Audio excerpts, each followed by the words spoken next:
မင်္ဂလာပါ grade 11စနစ်ဟောင်းဇီဝဗေဒရဲ့အခန်း3အပိုင်း2ကလေးအခန်း3ရဲ့နောက်ဆုံးပိုင်းလေးကနေကြိုဆိုလိုက်ပါတယ်ကျောင်းသုံးဆောင်မှာစာမျက်နှာနံပါတ်35ကနေ38ထိကိုလေ့လာမှာဖြစ်ပါတယ်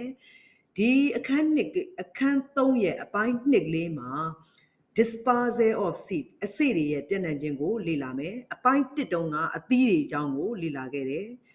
အခုက dispersal of seed အစေများရဲ့ပြန့်နှံ့ခြင်းအကြောင်းမှာနှစ်ပိုင်းခွဲပြီးတော့လေ့လာမယ်တစားတွေပဲနဲ့ method တစားတွေပဲ dispersal of seeds အတွက်အစေတွေပြန့်နှံ့ဖို့အတွက်လိုအပ်တဲ့အချက်ကလေးနှစ်ချက်ရှိမယ် avoid နဲ့ help ရှောင်ကျဉ်ရမယ့်အချက်တွေနဲ့ကူညီပေးရမယ့်အချက်တွေရှိမယ်ရှောင်ကျဉ်ရမယ့်အချက်ကလေးကလည်းနှစ်ချက်ရှိတယ် overcrowding နဲ့ competition overcrowding ပြုတ်သိမ့်နေအောင်လွန်ကဲထူထပ်အောင်ပေါက်နေတာကနေရှောင်ကျဉ်ရမယ် competition for light and nutrient အလင်းရောင်နဲ့အစာအာဟာရကိုရှင်ပြိုင်လူရက်နေရတာတွေကနေရှောင်ကျဉ်ရမယ်အဲ့တော့ဘာတွေကူညီပေးရမလဲဆိုတော့ overcrowding လွန်ကဲထူထပ်နေရင်နေရာလေးတွေခွဲစိုက်ပေးရမယ် colonize new နယ်မြေသစ်ရှာပေးရမယ်Now competition for light and nutrient အလင်းရောင်နဲ့အစာအာဟာရတွေကိုရှင်ပြိုင်လူရက်နေရတယ်ဆိုလို့ရှိရင်ဘာတွေကူညီပေးရမလဲဆိုတော့ favorable habitat အစာအာဟာရတွေ light တွေ nutrient တွေကိုရှင်ပြိုင်လူရက်မနေရဘဲနဲ့အခွင့်သာစွာရဖို့အတွက် favorable habitat ဖြစ်ဖို့အတွက် helps ကူညီပေးရမယ်ဒါကတစားတွေပဲ for dispersal of seeds အစေတွေပြန့်နှံ့ခြင်းအတွက်လိုအပ်တဲ့အချက်ကလေးတွေနောက်တစ်ပိုင်းကတော့ method of dispersal အစေပြန့်နှံ့ဖို့အတွက်နီလန်းလေးတွေရှိတယ်အစေတွေရဲ့ပြန့်နှံ့ခြင်းနီလန်းလေးတွေ၄မျိုးရှိတယ် by wind လေအားဖြင့်ပြန့်နှံ့ခြင်း by animals သတ္တဝါအားဖြင့်ပြန့်နှံ့ခြင်း by water ရေအားဖြင့်ပြန့်နှံ့ခြင်းနောက် by explosive mechanism ရန်တရားပေါက်ကွဲမှုအားဖြင့်ပြန့်နှံ့ခြင်းဆိုပြီးတော့ကြတော့အစေတွေပြန့်နှံ့ခြင်းနီလန်း၄မျိုးရှိမယ်ခုနကတော့လေ့လာခဲ့တာကတစားတွေပဲလိုအပ်တဲ့အချက်တွေအခုလေ့လာတာကနီလန်းတွေနော်ပြန့်နှံ့တဲ့နီလန်းတွေ၄မျိုးရှိမယ်လေအားဖြင့်ပြန့်နှံ့တဲ့အသီးတွေအစေတွေရဲ့ဥပမာတွေကတော့ Trocarpus ဗရောက်သီးရှိမယ် Clematis ခွာပြူသီးရှိမယ် Syrup ရေပြုတ်ပင်လို့လည်းခေါ်တယ် African Tulip လို့ခေါ်တယ် Africa Tulip ပန်းပင်ရဲ့အစေတွေရှိမယ် Drumstick seed လို့ခေါ်တဲ့ဓာတ်နှလွန်စေးတွေရှိမယ် Ditrocarpus လို့ခေါ်တဲ့ကညင်သီးတွေရှိမယ် Poppy ဆိုတာဘိန်းသီးရှိမယ်နောက် Calotropis မယိုးစေးရှိမယ် Cotton ဝါစေးရှိမယ် Orchid သစ်ခွာစေးတွေရှိမယ်အဲ့ဒါလေးတွေကလေအားဖြင့်ပြန့်နှံ့တဲ့အသီးတွေအစေတွေရဲ့ဥပမာတွေဖြစ်ကြတယ်ဒီထဲမှာပါတဲ့အဲ့ဒီအစေတွေအသီးတွေကိုပုံလေးတွေကိုတပုံချင်းစီကိုကြည့်လိုက်မယ်ရှေ့မှာရှိတဲ့အသီးအကြောင်းလေးလာခဲ့တော့ကတော့ဗရောက်သီးတို့ကယ်လီမက်တစ်ခွာပြူသီးတို့ကလိုက်တိုးရီးယားအောင်မဲညိုသီးတို့တွေ့ခဲ့ဘူးနော်ကယ်လီမက်တစ်ခွာပြူသီးနဲ့ဗရောက်သီးပုံလေးကိုတော့ရှေ့အသီးတွေအကြောင်းလေ့လာတော့ကကြည့်ခဲ့ပြီးသွားပြီသူ့မှာမြားထိုးတဲ့ level လေးတွေကိုမှန်အောင်မှတ်မယ်တစ်ခုချင်းစီကို level ပါတဲ့ပုံဆိုလို့ရှိရင် level လေးတွေမြားထိုးတာမမအောင်မှတ်မယ် level မပါတာလေးတွေဆိုလို့ရှိရင် caption လေးတွေမမအောင်မှတ်မယ်အဲ့တော့ဒီအစေတွေအသီးတွေကတော့ fruit and seeds dispersed by wind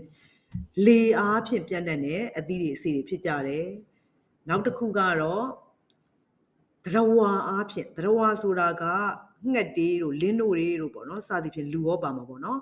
အဲ့ငှက်တွေလင်းတို့တွေအားဖြင့်သရဝါတွေအားဖြင့်ပြန့်နှံ့တဲ့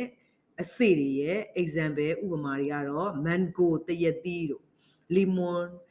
တမယာသီးတို့ tomatoes ခရမ်းကျင်သီးတို့ love grass နောက်ပိုးမြက် plant bargo ကကန့်ချုပ်သီး martinia ဆေးကရုံသီးတို့ဖြစ်ကြတယ်သူတို့ရဲ့ပုံလေးတွေကိုလည်းပုံလေးထဲမှာလည်းကြည့်လို့ရတယ်အခုဒီပုံလေးထဲမှာသရဝါအားဖြင့်ပြန့်နှံ့တဲ့အသီးတွေကတမယာသီးလေးကို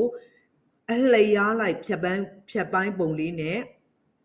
ထိတ်ကဖြတ်ထားတဲ့ဖြတ်ပိုင်းပုံလေးနှစ်ခုကိုနှိုင်းယှဉ်ပြီးတော့ဖော်ပြထားတယ်ထိတ်ကဖြတ်တာလေးကို TS of lemon လို့ caption တက်ထားတယ်အလျားလိုက်ဖြတ်ထားတာလေးကို longitudinal section မို့လို့ LS of lemon လို့တက်ထားတယ်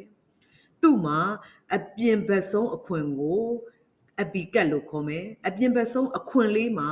အဆေးလေးတွေထွက်တဲ့အပေါက်လေးတွေပါလေးတွေသေးတယ်အဲ့ဒါလေးတွေက wine glint လေးတွေနောက်အထဲထဲမှာ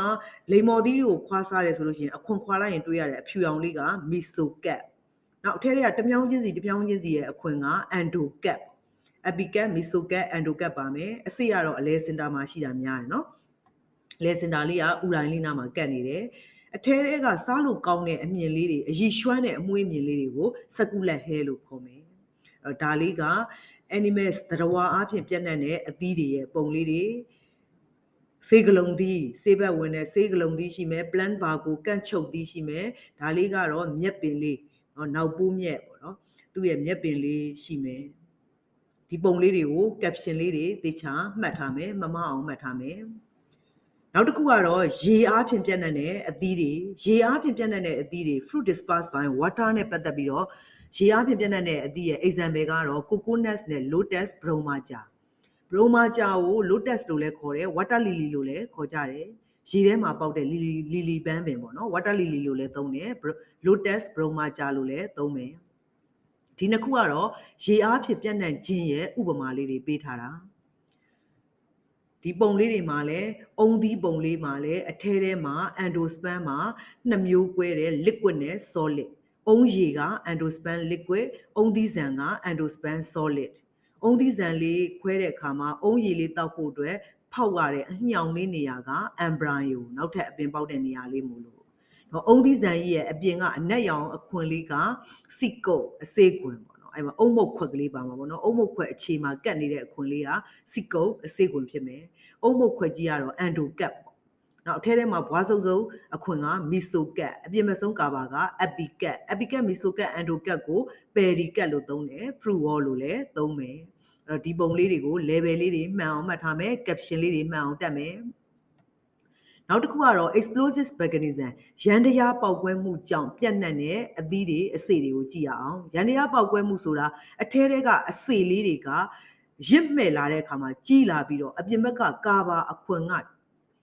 အစေရဲ့ကြီးလာတဲ့တွန်းကန်တဲ့တင်းအားကိုမခံနိုင်မဲနဲ့ပေါက်ပြီးတော့ထွက်တာမျိုးကို explosive mechanism လို့သုံးထားတယ်သူ့ရဲ့ example ကတော့ Clitoria အောင်မဲညိုသီးနဲ့ Balzan ဒမ်းပန်းတို့ဖြစ်ကြတယ်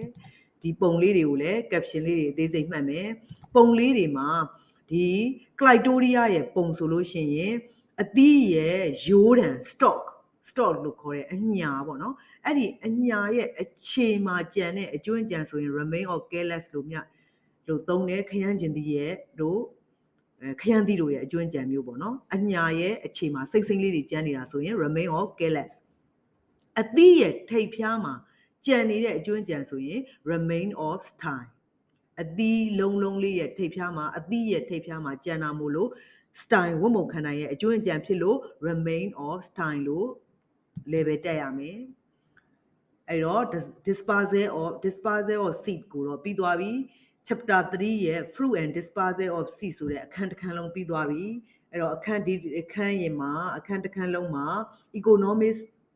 important လေးပဲကျန်တော့တယ် economics important ကို commercial important လို့လည်းသုံးတယ် chapter 3ကအသီးချောင်းသင်တာဖြစ်တဲ့အတွက်အသီးရဲ့စီးပွားရေးအရာအရေးပါမှုအသီးရဲ့ commercial importance အသီးရဲ့ economics important လေးကြည့်အောင်အသီးအားလုံးက not all fruit are edible အသီးအားလုံးစားလို့မရဘူးတချို့အသီးတွေကအစာမကြေညက်ဘူးတချို့အသီးတွေကအစိတ်တောင်မှဖြစ်စေတယ်စားလို့ရတဲ့အသီးအများစုကတော့အာဟာရတန်ဖိုးမြင့်မားကြတယ်သူထဲမှာprotein ဓာတ်တွေအသားဓာတ်တွေအဆီဓာတ်တွေ carbohydrate ကော်သကြားဓာတ်တွေ vitamin သက်ဆောင်ဓာတ်တွေ mineral သတ္ထုဓာတ်တွေအမြောက်အများပါဝင်တယ်အဲ့ commercial product တွေထဲမှာဈေးကွက်ဝင်တဲ့ထုတ်ကုန်တွေထဲမှာအများစုကတော့အသီးကနေရတာက dry စိုးစေးတွေစီတွေဖယောင်းတွေနောက်ဆေးဝါးတွေပေါ့နော်ကျန်းမာရေးအတွက်ဆေးဝါးတွေ etc စသဖြင့်အဲ့ဒါတွေဟာအသီးကနေရရှိကြတယ်ဒါလေးက economic important of fruit အဲ့တော့ chapter 3တစ်ခန်းလုံးပြီးသွားပြီအဲ့တော့ chapter 3ရဲ့အနှစ်ချုပ်အနေနဲ့ကတော့ဒီအပိုင်းနှစ်ကလေးမှာတော့ chapter 3ရဲ့ dispersal of seed မှာတစားလေးပဲနဲ့ method ဆိုပြီးနှစ်ပိုင်းခွဲလေးလာတယ်တစားလေးပဲမှာလည်းနှစ်ခုခွဲတယ် avoid နဲ့ help နောက် method of dispersal မှာ၄ခုခွဲတယ်ရေလေသတ္တဝါပေါက်ကွဲမှုပေါ့နော်ရေလေသတ္တဝါပေါက်ကွဲမှု by wind by animals by water by explosive mechanism ဆိုပြီးတော့နောက် economic important လေးလာခဲ့ရတယ်အသီးအားလုံးစားလို့မရဘူးတချို့အသီးကအစာမကြေညက်ဘူးတချို့အသီးကအစိတ်တောင်မှဖြစ်စေတယ်နောက်စားလို့ရတဲ့အသီးတွေကအာဟာရတန်ဖိုးမြင့်မားတယ်နောက်ဈေးကွက်ဝင်အသီးနဲ့ပတ်သက်ပြီးဈေးကွက်ဝင်ထုတ်ကုန်တွေကတော့ dry တို့ oil တို့ waxes တို့နဲ့ drugs တို့စသဖြင့်ဖြစ်ကြပါတယ်ဆိုပြီးတော့ chapter 3လေးပြီးသွားပါပြီ chapter 3လေးကိုတစ်ခန်းလုံးလေ့လာပြီးတဲ့အခါမှာအခုအပိုင်းလေးမှာဒီမေးခွန်းလေးနှစ်ခုကိုချဖြေကြည့်ထားရအောင်မေးခွန်းလေးရဲ့ပထမမေးခွန်းလေးက state လို့မေးထားတယ် state ကို explain လို့ဆိုလို့ရှိရင်စာတွေဖြေရတော့မယ်အဲ့တော့ dispersal of seeds ကိုရဲ့တစားတွေပဲကိုစာတွေကုန်ဖြေရမယ်ပြီးရင် method of dispersal ကိုလည်းဥပမာတွေနဲ့တကွာစာတွေကုန်ဖြေရမယ်10မှတ်တန်လေးချပြီးတော့ဖြေထားမယ်နောက်နံပါတ်2ကလေးကတော့ gift level diagram ဖြစ်တဲ့အတွက်တေချာပေါက်ပုံဆွဲရတော့မှာဘသူရဲ့ပုံကိုဆွဲရမှာလဲဆိုတော့ disperse by water ရေအားဖြင့်ပြန့်နှံ့တဲ့အသီးတွေရဲ့ပုံကိုဆွဲရမယ်အဲ့တော့ရေအားဖြင့်ပြန့်နှံ့တဲ့အသီးရဲ့ example ဆိုရင် coconut နဲ့ lotus ဆိုတော့အုံသီးပုံလေးနဲ့ပရုံမာကြာရဲ့ကြာပန်းရဲ့ပုံလေးကိုဆွဲရမယ်အဲ့တော့ဒီပုံလေးတွေမှာ level တက်တာမျှထိုးတာမမအောင်တေချာကြည့်ပြီးတော့ဆွဲထားမယ်အခုလိုသင်ခန်းစာလေးကိုအားစိုက်ပါစိုက်အဆုံးထိလိုက်ပြီးနားထောင်ပေးတဲ့အတွက်ကျေးဇူးအများကြီးတင်ပါတယ်တာယာတဲ့နေ့သစ်တွေကိုပိုင်ဆိုင်နိုင်ကြပါစေနောက်သင်ခန်းစာလေးမှာနောက်ဗီဒီယိုလေးမှာပြန်ဆောင်ကြမယ်